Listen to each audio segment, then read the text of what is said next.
नमस्कार दोस्तों, स्वागत है आपका हमारे इस चैनल धूप धनुषी आरती में। दोस्तों, वसंत पंचमी यानी कि माता सरस्वती पूजा के दिन जो है हम लोग उपचार विधि से तो माँ की पूजा हम जो है करते ही हैं, अर्थात जो है पंचोपचार से हो, दशोपचार से हो, षोडशोपचार से हो, माता की हम पूजा करते हैं और उसके साथ साथ आरती होता है, भोग निवेदन आदि ये सारे कार्य जो है सरस्वती पूजा के दिन यानी कि वसंत पंचमी के दिन हम माँ सरस्वती की आराधना में करते ही है।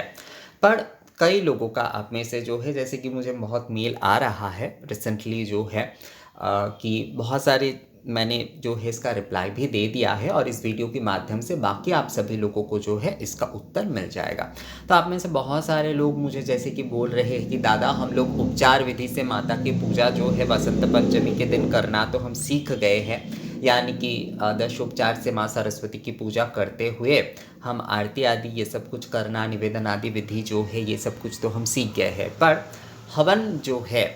वो करने में थोड़ा सा कॉन्फिडेंस नहीं मिल रहा है। यानी कि हवन बहुत सारे लोग जो है वो करना चाहते हैं पर वो कर नहीं पा रहे हैं। तो कई लोगों ने आप में से जैसे कि मुझसे पूछा है कि विकल्प के तौर पर, हवन के विकल्प के तौर पर जो है कोई विधि अगर किया जाए दादा, तो वो अगर आप मुझे हमें बताते हैं तो बहुत अच्छा होगा। तो देखिए, हवन के विकल्प के तौर पर जो है, हवन क्या है? हवन जो है वो भी जो है वो अग्नि क्रिया ही है। जैसे हम धूपाग्नि दीपाग्नि प्रज्वलन कर रहे हैं, उसी तरीके से वो होमाग्नि है, यानी कि सरस्वती नामाग्नि में जो है हम आहुति प्रदान कर रहे हैं। जैसे हम साकार विग्रह में माता सरस्वती की पूजा कर रहे हैं, हवन क्या होता है? हवन निराकार रूप में माँ सरस्वती का रूप होता है, इसीलिए उस अग्नि को जो है सरस्वती नामाग्नि कहा जाता है। उस सरस्वती नामाग्नि में जो है हम होम सामग्री आदि के साथ जो है ऐसे ही नैवेद्य आदि जो है वो प्रदान करते हैं, यानी कि हव्य प्रदान करते हैं। यही जो है, जैसे हम नैवेद्य प्रदान करते हैं पूजा के समय, हवन में सरस्वती नामाग्नि, उस निराकार सरस्वती नामक अग्नि में जो है हम नैवेद्य आदि हवन आदि जो है हव्य सामग्री आदि जो है वो हम प्रदान करते। तो हवन यही होता है, हवन मूलतः जो है वो यही होता है। दोस्तों, अगर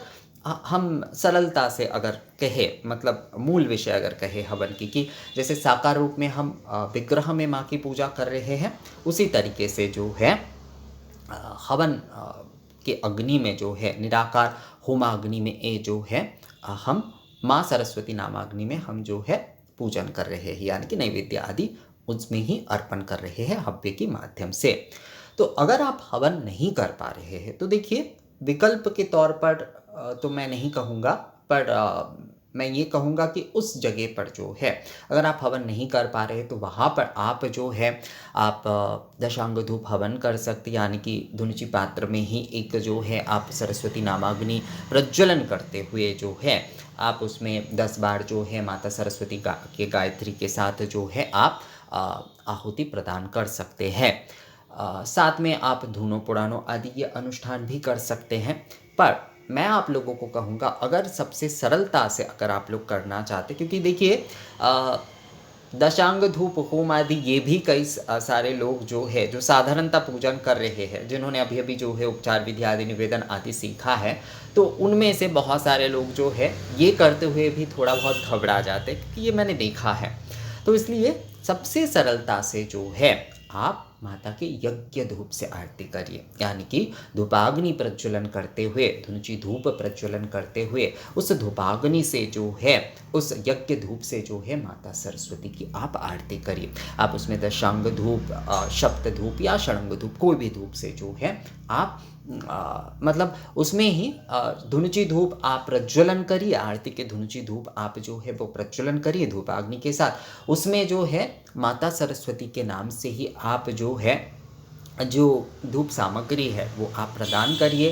माता सरस्वती की गायत्री बोलते हो, उसमें आप धूप सामग्री प्रदान करिए और उस धूप से ही जो है माता की आप आरती करिए। उससे ही जो यानी कि शिष्य भगवती सरस्वती नमः ये कहते हुए जो है आप सामग्री जो है, आप सामग्री जो है उस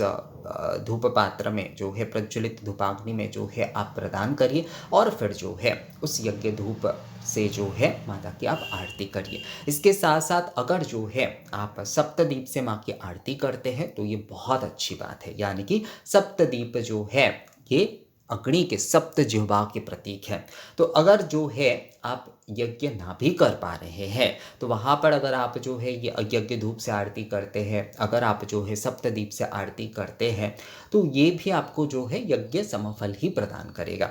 बहुत सारे लोगों के पास, आप लोगों के पास जो है सप्त दीप जो है यानी कि सप्त आरती के दीप ना भी हो सकते, तो आप लोगों के पास पंच आरती के दीप है तो आप उससे ही आरती करिए, तो उसमें कोई समस्या नहीं है। पर मैं कहूँगा, देखिए, पूजा अगर आप कर रहे हैं, आप लोग अगर पूजा पाठ या फिर अर्चन आदि विधि के साथ आप लोग रहना चाहते हैं तो आप लोगों को ऐसे सप्तदीप पंचदीप एक एक करके जो है इसकी व्यवस्था आपको धीरे धीरे कर लेना चाहिए। तो अगर आप जो है आप हवन आदि नहीं भी कर पा रहे हैं तो इस प्रकार से यज्ञ धूप से प्रज्वलन करते हुए माता सरस्वती की आप आरती करिए। उसके बाद जो है आरती दीपक प्रज्वलन करते हुए आरती करिए, उसके बाद कपूर से आरती करिए और फिर जो है पुष्प समर्पण करके शंख ध्वनि करते हुए जो है माता को प्रणाम करिए। अर्थात जो है माता सरस्वती को श्री श्री भगवती सरस्वती ई दिव्यै अर्पणमस्तु, अर्थात सभी फल जो है माता सरस्वती को हम अर्पण कर देंगे। यज्ञ करने के बाद यज्ञ फल जो है वो अर्पण कर देना होता है आराध्य को। तो इसी प्रकार से आप यज्ञ धूप प्रज्वलन करते हुए, दीप प्रज्वलन करते हुए, कपूर प्रज्वलन करते हुए जो है माता की आप आरती करिए और फिर जो है पुष्प समर्पण करिए। तो आरती की ये जो विशेष पद्धति से अगर आप यज्ञ धूप आदि से इस प्रकार से आरती करेंगे तो वो भी आपको यज्ञ समफल प्रदान करेंगे। क्योंकि शास्त्र में ही कहा जा रहा है कि घृत गुग्गुल या फिर दशांग धूप आदि से देवी के पूजन करने से जो है वो अग्निष्टुम और राजसूय यज्ञ फल जो है वो हमें प्रदान करता है। अर्थात जो है हम अगर जो है घृत गुग्गुल आदि या फिर दशांग धूप से जो है अगर हम देवी के पूजन करते हैं तो उस यज्ञ धूप प्रदान करने से भी जो है हमें अग्निष्टोम या राजसूय यज्ञ फल जो है वो हमें मिलता है दोस्तों। तो इसीलिए जो है अगर आप होम ना भी कर पा रहे हैं, अगर आप होम ना भी कर पा रहे हैं तो आप जो है यज्ञ धूप से जो है माता सरस्वती की आप आरती करिए। यज्ञ धूप से माता सरस्वती की आरती करने से भी जो है आपको यज्ञ समफल जो है वो आपको मिलेगा। तो माता सरस्वती के आप अगर महा आरती कर पाते तो ये तो और भी बहुत अच्छी बात है, पर महा आरती करने के लिए जो है आपको 2-2 धूप पात्र या 2-2 दीप पात्र की आवश्यकता होगी। तो सभी के पास ये व्यवस्था ना भी हो सकता है, अगर जिनके पास है तो वो ज़रूर करें, वो और भी अच्छा होगा, मतलब वो और भी उत्तम होगा दोस्तों, और भी उत्तम होगा। वहाँ पर 2-2 धूप पात्र से, 2 दीप पात्र से अगर आप महा आरती कर पाते हैं तो ये बहुत अच्छी बात है। महा आरती का वीडियो ऑलरेडी हमारे चैनल में है, आप लोग उससे भी चेक कर सकते हैं। तो अगर आप महा आरती कर पाते हैं तो बहुत अच्छी बात है।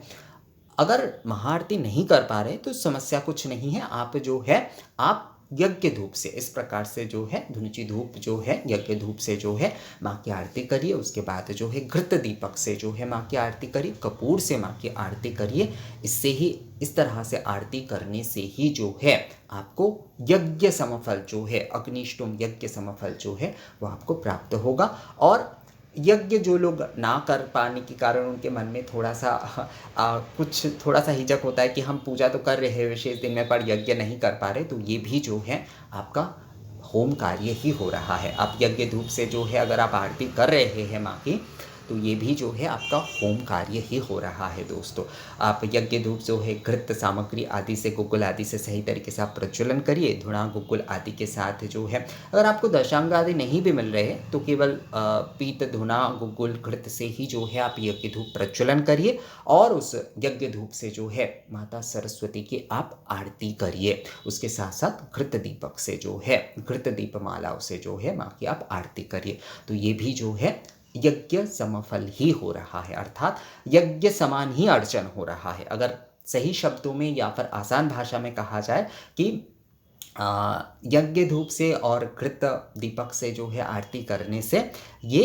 यज्ञ समान ही अर्चन हो रहा है, अर्थात होम जो आप लोग करना चाहते पर कर नहीं पा रहे हैं, नहीं जानते, मतलब आप लोगों को उसके सही तरीके से सीख नहीं है इसलिए आप नहीं कर पा रहे, तो वहाँ पर आप अगर निवेदन आदि पद्धति के साथ सही तरीके से ऐसे